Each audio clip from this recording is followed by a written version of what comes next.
Hi, welcome to FPTV. I'm your campus news anchor, Eastlick. And I'm your sports anchor, Melewski. Now let's get right into it. A brand new club hopes to perform at Open House on November 12th, as well as games and other events. 10 to 12 singers have signed up for a new a cappella group.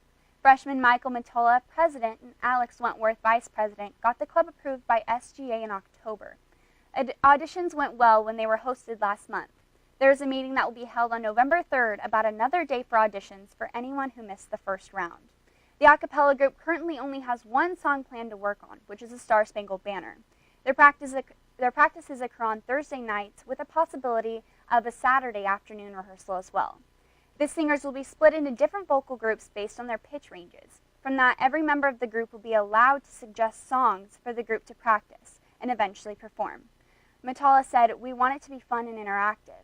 He also had the idea for the group from his days back in high school. Matola said that the group is inspired to help people meet and interact with each other. And in other news, 130 students attended Audrey and Daisy, a movie documentary that was shown this Wednesday, November 1st. The movie dealt with very difficult topics such as rape, the trauma that results from rape, and the re-victimization of the reporting process.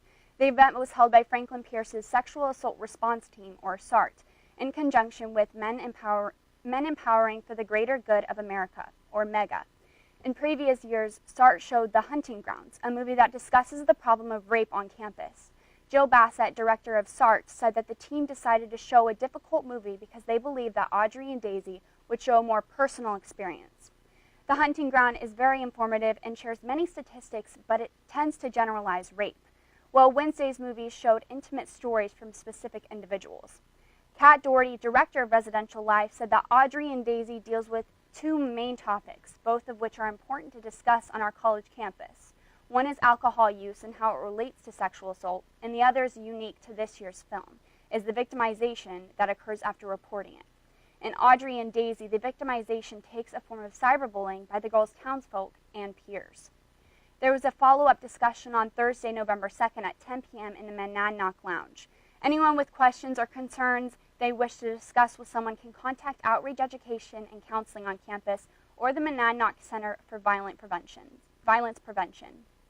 And in other news, the Cards Against Humanity tournament style event, which was debuted by the Gay Strain Alliance last week in Spag Hall, was a success. The event included prizes and raffles for the people who proved their depravity outranked that of their competitors. As the name implies, Cards Against Humanity is a game intended to be not only inappropriate, but utterly despicable. Self-described as a party game for horrible people, Cards Against Humanity pushes against social boundaries and seeks to allow everyone the opportunity to show the world how repulsive their humor truly is. The game itself functions as a perverted version of ad-libs, where its object is to fill in the blanks on the black question cards with your white answer cards. The topics of these cards vary wildly, including social issues, celebrities, national disasters, and a staggering amount of male anatomy. One person acts as the card czar, or the dealer, distributing the desired number of white cards to each person. They then lay a black card face up, allowing each player to answer their funniest white card. The position of the card czar rotates each round, ensuring balanced playing and impartial judgment. In order to maximize offensive content, card packs also come with blank cards as well, which allows a player to answer the black cards with anything they can think of. Cards Against Humanity takes no prisoners, seeking to offend as many people as possible. Freshman Joe Wiley said that as long as everyone is offended equally, it's okay. The only limit to the game's depravity is the player's imagination and willingness to offend. Well, that's all I have, so now on to sports with Ian. Thank you, Bree. First, the women's soccer team defeated Merrimack College 2-1 on Friday night to advance the NE10 championship game. Natalia De Silva and Veronica Marquez each scored goals for the Ravens. In the NE10 championship, Franklin Pierce fell to Southern New Hampshire University 2-1. An own goal in the first half proved to be the difference. Sophie Cosino scored for the Ravens in the loss. Despite the loss, it was announced on Monday that they earned a berth in the NCAA tournament as the 5th seed in the East region. They will play LIU Post in the first round Friday afternoon at 2 p.m. at Adelphi. On Saturday, women's ice hockey fell to St. A's 4-1. Kelsey Holmes scored the lone goal for Franklin Pierce, while Madison Murray saved 19 shots in the loss.